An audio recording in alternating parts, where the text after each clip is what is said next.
Geroji žinia mus tikrai stiprina, motyvuoja, kadangi pats Dievas, kuris kiekvieną iš mūsų sukūrė, kiekvieno iš mūsų kelius nužymėjo, mus be galo puikiai pažįsta, Jisai yra davęs tokį pažadą, apie kurį šiandien užsimena kalbėdamas savo mokiniams.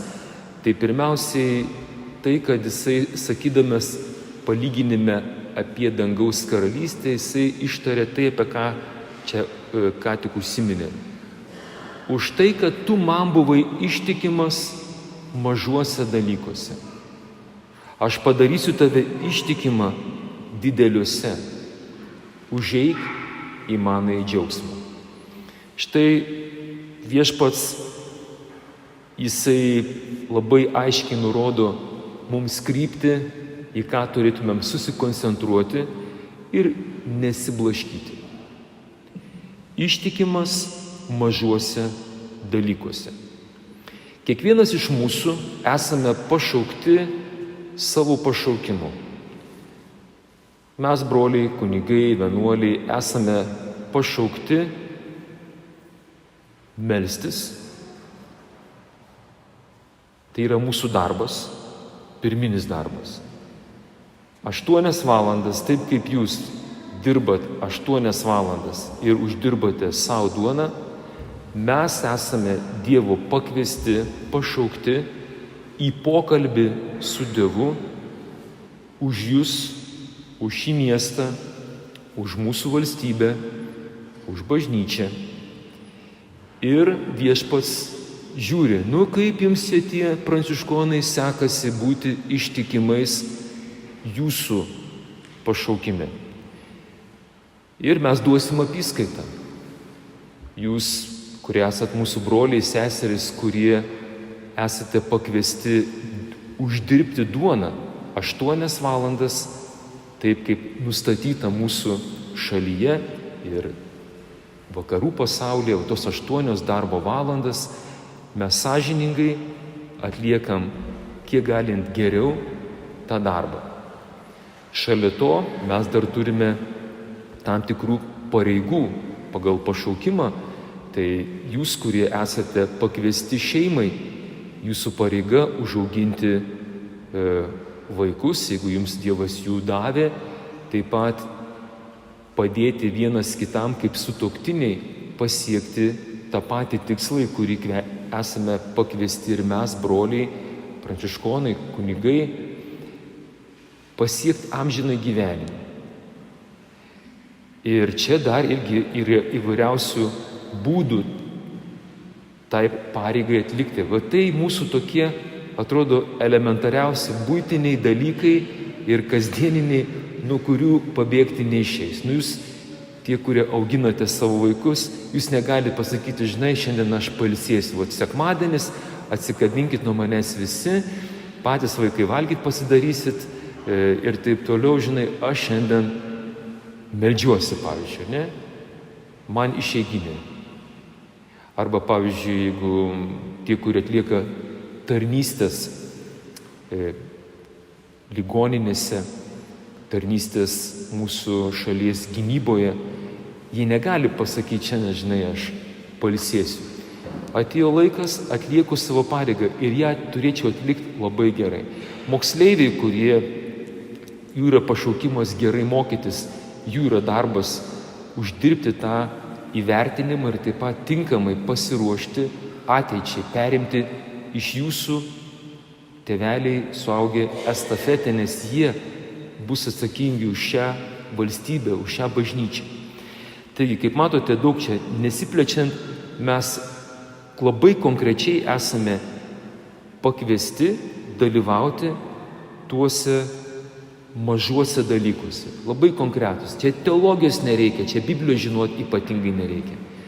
Daryk savo darbą ir labai gerai.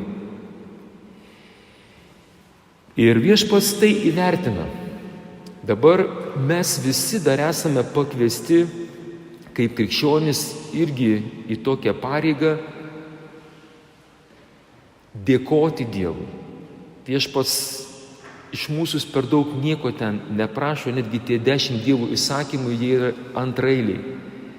Pirmas dalykas, ko Viešpats kaip tėtis, kaip kūrėjas prašo iš mūsų vaikų – dėkingumo. Jūs gaunate viską dovanai. Netgi meilę aš jums dovanoju. Žinote, kad mes žmonės meilės negalime pagaminti. Esam tik meilės vartotojai. Mes galim sukurti meilės atmosferą, bet pagaminti jos negalim. Dievas duoda tą meilės dovaną. Šalia tos meilės dovanos taip pat tų džiaugsmų tokių šalia tos meilės. Ten ir to kūniško džiaugsmo, kurie esat sutuoktiniai, ir dar įvairiausių džiaugsmų. Ar už tai padėkojam? Ko gero, jūs, tėveliai, labai puikiai suvokėt, kaip jaučiatės, kai netgi savo gyvenime daug ko atsižadat, dėl savo vaikų padarėt viską, juos mylit, juos tiesiog už juos galvą guldot. Ir jeigu iš jūsų vaikų nėra dėkingumo, klausimas, ar jūs patys būsite laimingi, ar ilgai tempsit. Taip, jūs sukandę dantis, kai kurie visą gyvenimą taip ir laukėt. Kaip žinai, Elgetos ištiesė tą rankelę, man tas sūnus, ta dukra man paskambins iš užsienio, kuriuo išvyko gyventi arba ten kažkur tai mokosi. Ar aplankys mane, ar man bent jau padėkos, pasveikins. Tas pats mes, kurie esam vaikai, sūnus, dukros savo tėveliam, tas pats atrodo mažmažis. Tiek prikurta technologija, atrodo, nesunku tą telefoną paimti ar ten paskambinti, žinutę parašyti, tave prisimenu, mama, tėti, ačiū tau. Tai va čia yra tie, atrodo, tokie paprasti mažmažiai. Dabar jūs esate šiandien atėję sekmadienį į Viešpaties puotą. Žinote, tas Dievo įsakymas, trečias Dievo įsakymas pagal bažnyčios katekizmą yra švęsk Viešpaties dieną, tą šabat, tą 7 dieną poilsio. Tai irgi yra, atrodo, nėra toks didelis dalykas. Ar mes galim pasakyti, kad tai yra kažkoks milžiniškas darbas kartą per savaitę ateiti į Viešpaties puotą? Nėra. Ar mes prašom jūsų kažkokių darbų kažkokių čia atlikti? Neprašom.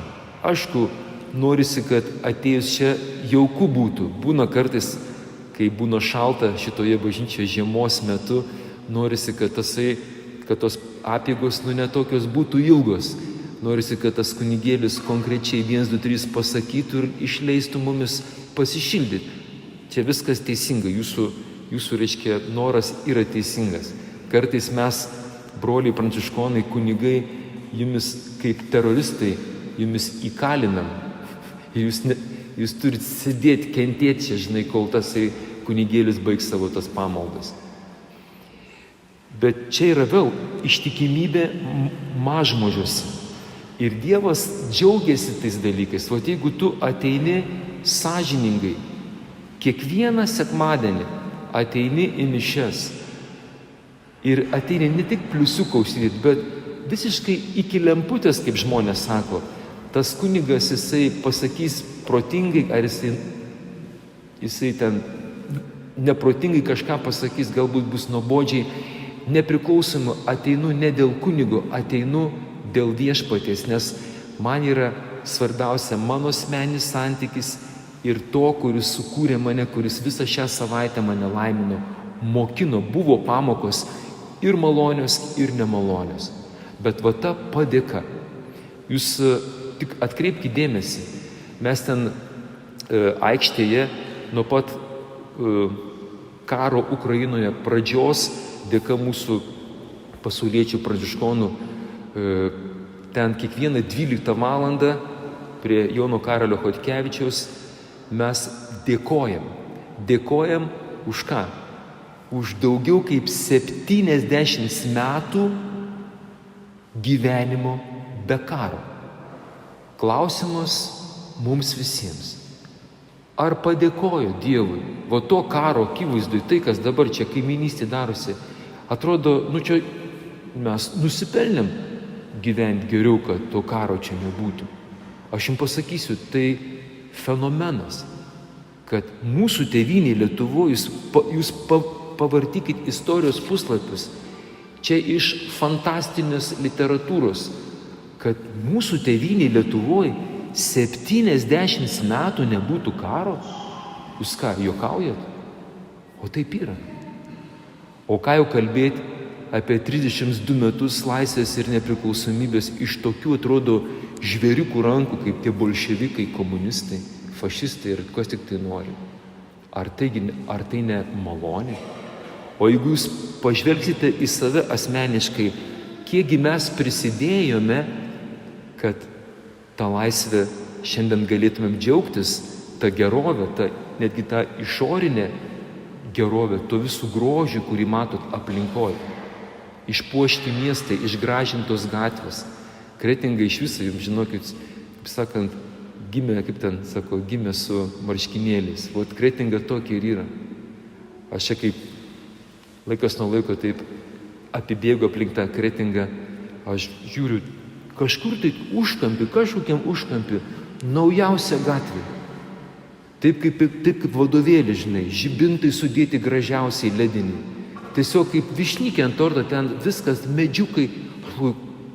Tai nėra centrinė gatvė. Kaip žinokit, užsienį buvau, aš nesu matęs taip gražiai sutvarkytų, bet kažkokia, ne kažkur centrai, ten niekas užsieniečiai nematys, tai čia nėra ta vadinama pakazuka. Čia va taip jau mums duota. Dar kai sužinojau, kad Kretinga, kaip sako, kaip aklai vištai grūdas nuskilo, kada čia mes tų pinigėlių gavom, taip netyčia, paskiau ten Vilniuje susigrybo tie dėdės ir tetos, apie kuriuos čia buvo pirmasis skaitinys, tie, kurie spaudžia silpnuosius, engia šalies varguolius ir bando paskutinį nulupt kailį nuo gyventojų. Jie pražiopsojo kažkokį vieną dalyką ir mūsų miestas gavo daugiau pinigų už visus kitus miestus. Aleliuja! Ką jūs manot, čia mūsų nuopelnas kažkoks labai didelis? Todėl, kad Dievas myli mus. Jisai net mums nepagalvojus, jis tą mūsų Kretingą saugo, globoja. Čia iš viso mūsų, čia tiek yra tų malonių, pažiūrėkit, netgi tas kryžius stovinti, šviečiantis, atvažiuoja iš ES, tų laisvės vakarų, sako, čia pas mus toks kryžius, eikit savo, pas mus jau tokie dalykai nebeįmanomi. Mes čia pasistatėme visiškai neseniai, išviečia, į kelią rodo teisingai. Suprantat? Tai yra malonė, tai yra tikrai malonė. Ir va tas Viešpats sako, ar tu įvertini tai, ar tu padėkoji. Mes va čia, kur irgi keliaujam kiekvieną penktadienį, mes vis tą irgi, žinai, apeinam kiekvieną kvartalą. Šiuo, mes sakom, sunkiu vis dar pandemijos gąsdinimo laiku ir taip pat karo metu pasaulyje. Pagal Viešpatį žodį tiesiog einam ir greunam piktojo sienas, greunam tas pandemijos, tų virusų sienas, prakeiksmus, tuos visus keiksmažodžius, kurie kiekvieną dieną, kiek keiksmažodžių pasiunčiama mūsų mieste. Jie kaip šitie žodžiai, žinokit, tie prakeiksmai vieni kitiems, net mes kartais mes net nesuvokiam, kad pasiųsdami savo brolį, seserę paskui rusų laivą, ir tai tapo vos ne Lietuvos kalbos kultūros dalis, čia dar kitas būtų atskira tema. Kas tuos prakeiksmus nukenksmino? Ir vaikščiodami aplink tą Kretingą, įsivaizduojate, žiūriu, tikrai Dievas taip palaiminęs mūsų kretingiškius, kokie gražūs namai, kokie gražūs automobiliai. Čia dabar kalbu taip pat apie asmeninę mūsų visų gerovę, kurią Dievas tau leido ją turėti, privati nuosavybė. Kas nors padėkojat už privačią nuosavybę? Mes dar toji karta čia esame, jūs Prisiminkit, kaip mes seilę varvinom žiūrėdami į tuos vakariečius. Dabar vakariečiai atvažiuoja ir seilę varvina žiūrėdami į Kretingiškius. Žinojot šitą? Jiems tik pasvajot tokiais gražiais miestais ir taip, kaip gali Kretingos eilinis gyventojas šiandien pasidžiaugti gerovę ir privačia nuosavybė. Tai vat, man tik tai toks noras, ar mes padėkojam. Tiesiog, aš nežinau, čia vat sakoma, kad vat, iš Švento Apaštalo Paulius tame laiško Timotiejui, 1 Timotiejui 2 skyrius 1-8 eilutė sako, aš visų pirma prašau jūsų, Kretingiškiai, atlikinėti maldavimus, maldas, pamaldas, dėkojimus už visus žmonės. Tai reiškia, pirmiausiai už savo mano šeimos namiškius. Toliau eina už karalius, tai reiškia miesto merus, prezidentus ir visus valdovus, Seimo narius, ministrus. Čia tikriausiai kažkas jau pykstat ant mane. Taip, čia tai Biblijoje parašyta. Nepykit ant manęs. Kad galėtumėte tyliai, ramiai gyventi visokiojopai maldingą ir gerbtiną gyvenimą. Dėmesio. Kad galėtumėte ramiai gyventi ne šiaip savo mano, tik man, kaip sako žmonės, tas lafa. Žinau, ten dar visokių žodžių, žinai, gyvenu savo. Sako, melskitės, atlikinėkite maldavimus už valdžias, kad pirmiausiai galėtume gyventi visokiojopą maldingą gyvenimą. Štai čia tas vienas iš tų mažmažių. Kad galėtumėt ateiti į bažnyčią ir pasimelsti, padėkoti. Ir ne šiaip su bažnyčia, bet šiltą, malonę, su gera šilta atmosfera. Ir gerbtiną gyvenimą. Esam suaugę žmonės, klausimas man šiandien, žiūrint, kas darosi Lietuvoje ir miestuose, ar mes dar save gerbėme? Vyrai, ar mes dar vyrai savo vyriškumą gerbėm, moteris? Ar dar gerbėm savo vyriškumą? Šeimos, ar mes dar gerbėm savo šeimos instituciją? Ir nenustebkit, kad viskas taip dabar baisu darosi. Kodėl? Paklauskite, ar gerai esame, ar esame ištikimi tuose mažuose dalykuose, kada paskutinį kartą laiminai Lietuvos valdžia. Jau neklausiu, kada paskutinį kartą pasiuntė į valdžią paskui rusų laivą. Ir čia labai paprasta aritmetika. Suprantat, viešpats, jo yra pasaulis. Jisai sukūrė šitą mūsų planetą Žemę. Kai mes kursim mes savo taisyklės įvedinėsim, bet Dievo taisyklės labai paprastos. Sako, žmonės, dėmesio, ką sėjat, tą ir pjausit. Sėjat prakeiksmus, turėsit prakeiktą valdžią. Prakeikta valdžia, jinai leis prakeiktus įstatymus. O aišku, bus gradinė reakcija, kai leis prakeiktus įstatymus, jūs dar labiau keisit ir taip pasaka be galo ir bus vis sunkiau. Aš visiškai nebijau, kad mane gal kas nors pakritikuos, bet šiandien įsipildo rašto žodžiai, kurie pasakyti Biblijoje, kiekviena tauta verta savo vadovų. Jūs galite su manim nesutikti. Ginčykite su Dievu. Ką sėjam, tą ir pjaunam. Viešpats perspėjo, sako, nugalėkite blogį gerumu.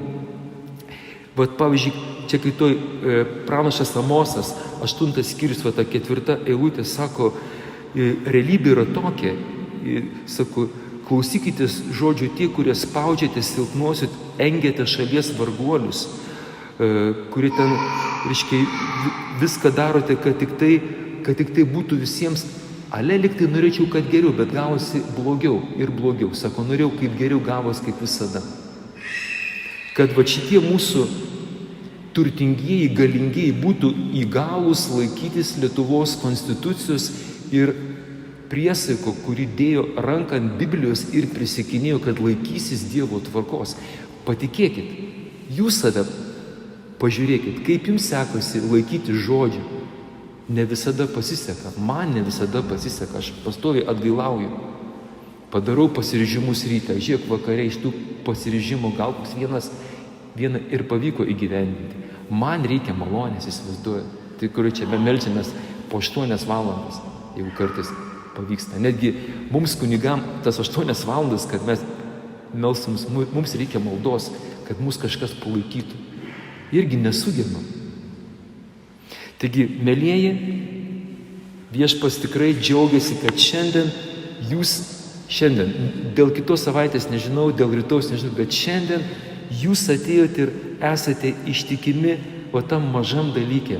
Atėjot švęsti sekmadienį. Viskas. Pradžiai tik tiek.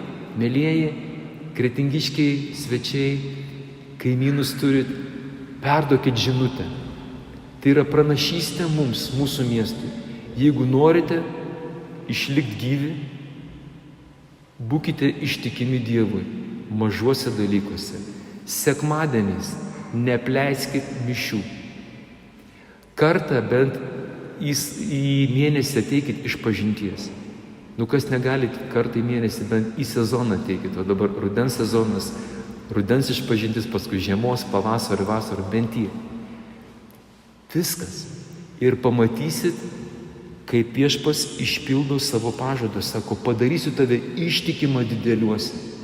Jūs tik tai junkit fantazijos, kokia tavo pati didžiausia svajonė, ta didelė svajonė. Ar ją turit? Parodykit Dievui, supažindinkit. Viešpats sako, man nėra negalimų dalykų. Aleliuja.